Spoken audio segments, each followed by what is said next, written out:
bismillahi irrahmani irrahim hadiyatu saydati maryamu bu sa jaaratulley dikk nan tey gërëm di way ak sant soxna si ñépp xam ñu naan soxna jaara dikk nan tey gërëm di way ak sant soxna si ñépp xam ñu naan soxna jaara soxna jaara bégal nga àddina wóor na yaa nu jox Seyxi Bamba jaara ma jaara jaaratullahi mooy turam wañu tan jaamu yàlla ak léegi ko may soxna jaara soxna baaleeg maam bu zambaañu le jaara am nga tawfeex ku gën fa bal tudde jaara turandoo jaara ajjanaay wàccuwaayam koo mën a doon santal ci mbaax gi fi jaaram bu sa baale manoon ci kër man ci jaamoom fu mu jaar ni ñayi mu roy soxna jaara gëm na yàlla ak yónneen ba xam Seyxi Bamba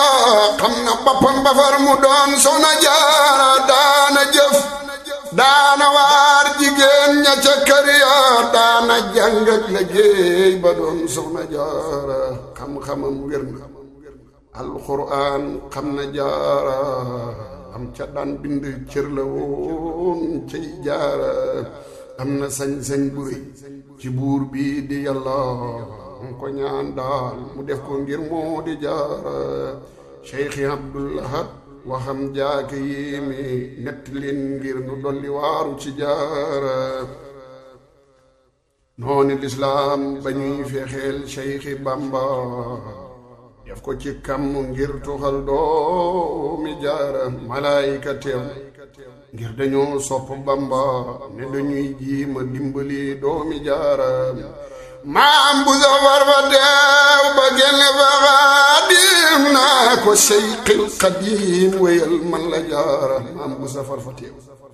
ba génne fa xaadim naa ko Seyxil Xadim wéyal man la jaara di nga am ndam lu rëy ba del si ci réew mi dekkalaat suna rey bi daa doomi jaara ku fi am Seyxi Bamba am soxna jaara wara sax naan jaara ma yow soxna jaara noo ngi ñaan barke ak ngërëm ak i tawfiix du fan wér gu ma defal nu ko jaara may nu kàddan nu jëf ngir Seyxi Bamba may nu wërsëg nu jogo kay doomi jaara noo ngi yalwaan noo ngi sakoo noo ngi tallal may nu daal man nga ko ne ay soxna jaara